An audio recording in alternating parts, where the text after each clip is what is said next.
Halo sahabat elegan dimanapun kalian berada.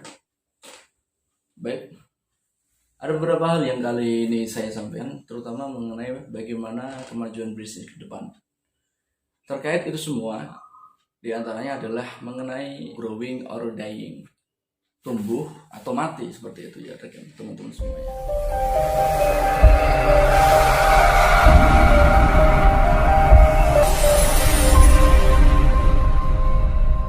Karena pada dasarnya kita hidup pasti akan tumbuh dan kemudian akan dying atau mati. Tapi tidak secepat itu teman-teman. Kita harus tumbuh sesuai dengan kapasitas yang kita impikan. Di dalam dunia bisnis, pertumbuhan sangatlah penting karena kita bisa menjaga untuk kesehatan, keuangan, dan semua aspek dalam kehidupan di bisnis itu sendiri. Ada beberapa komponen yang kita bisa impikan bersama atau kita cita-citakan, kita lakukan bersama-sama terkait dengan keadaan growing atau pertumbuhan dalam dunia bisnis ya. Yang pertama adalah mengenai penjualan. Kita harus tahu bagaimana market kita. Kita harus tahu di mana penjualan sampai di mana penjualan kita. Kita harus tahu siapa market kita dan siapa orang yang akan kita tuju untuk penjualan. Kita harus tahu yang pertama itu. Apakah produk ini bisa sampai di tangan customer dengan senang hati, tidak ada komplain apapun? Oke, itu bagus. Harus tepat sasaran dan juga harus sesuai dengan keinginan customer. Poin yang kedua adalah mengenai SDM.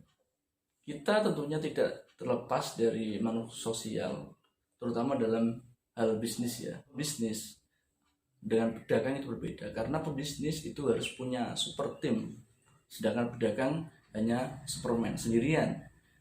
Pebisnis kita membutuhkan super team, dan di sini kita kelola SDM-nya bagaimana.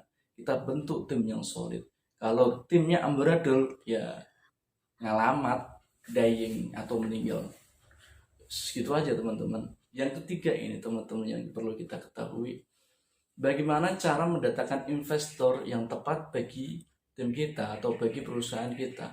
Investor yang tepat akan menjadikan perusahaan semakin gemuk, lancar, dan semuanya aspek dari seluruh ke perusahaan tersebut akan normal saja, bahkan akan semakin baik yaitu. Maka dari itu tentukan siapa investor kita, siapa investor Anda, dan siapa investor yang tepat bagi semua di sini. Oke.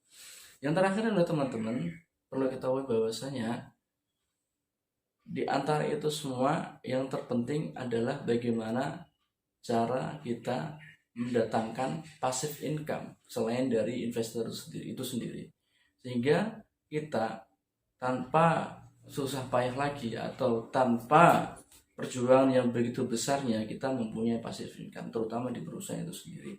Nah, bagaimana caranya mendapatkan passive income itu sendiri teman-teman? Maka dari itu kita wajib bisa mempelajari arus keuangan, neraca keuangan, kemudian ada laba rugi, cash flow, dan lain sebagainya. Kita harus bisa membaca itu semua teman-teman semuanya, sehingga keuangan, sehingga keadaan, sehingga kondisi yang ada di perusahaan semakin membaik teman-teman. Kita grow or dying, kita hidup, bertumbuh, atau mati. Bukan mati yang sesungguhnya, tetapi mati gerak langkah kita, mati pemikiran kita, mati untuk kreativitas kita. Marilah kita bersama-sama bangun bisnis yang growing, yang bertumbuh, yang nantinya menjadi perusahaan yang benar-benar menjadi perusahaan yang ternama di Indonesia itu sendiri, khususnya ya, dan umumnya di seluruh mancanegara. Oke, baik teman-teman, rekan seperjuangan elegan tim dimanapun kalian berada, cukup sekian, semoga menginspirasi di pagi hari ini. Tetap semangat bagi kita semua, salam sukses.